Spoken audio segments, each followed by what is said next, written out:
Ano yung lahat ng bingi? Ano yung bulag na hindi nakabasa ng Biblia? Wala namang nangaral. Ikaw ang gumawa ron, Diyos na may gumawa ng bulag.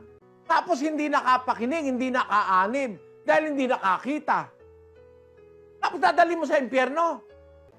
Kaya kahit hindi nakapakinig ng kautusan, walang kautusan, ginagawa naman mula sa puso yung bagay ng kautusan, ang mga ito na walang kautusan ay siyang kautusan sa kanilang sarili. Sabi ni Soriano, paano ang bingi at bulag na di makabasa ng Biblia, di totoong di sila maliligtas?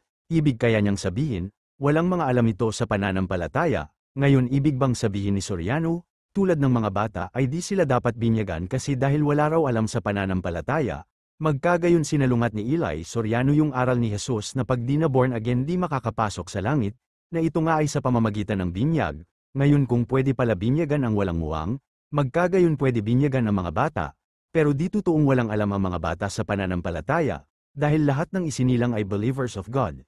Kaya nakasulat, sabi ni Jesus, ikinaloob ng Diyos sa mga bata at sanggol ang pagpuri sa Diyos, maliban lang sa panahong may nalaman na sila, na ipinagbago nila, ngunit kung ang mga ito ay di nabinyagan, di ibig sabihin di makakapasok sa langit, ang mananagot dito ay yung may mga responsibilidad. At tuwirang ang mga ito ay si Jesus at ang mga iniupo mismo sa trono ang magbibinyag bago makapasok sa langit, ayon sa Daniel Kapitulo 12 versikulo 10, at di totoong di binibinyagan ang mga bata, maraming kasulatang nagsasaad na binyagan ang mga bata at sanggol.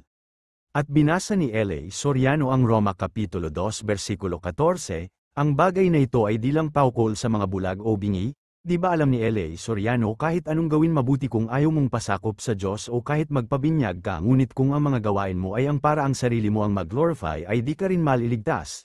At kung ikaw ay hentil at ang ginagawa mong mabuti ay di para ang sarili mo ang mag-glorify kundi dahil sa mahal mo ang Diyos ay di ka dapat hayaan di mabinyagan tulad ng ginawa ni Jesus kay Cornelius.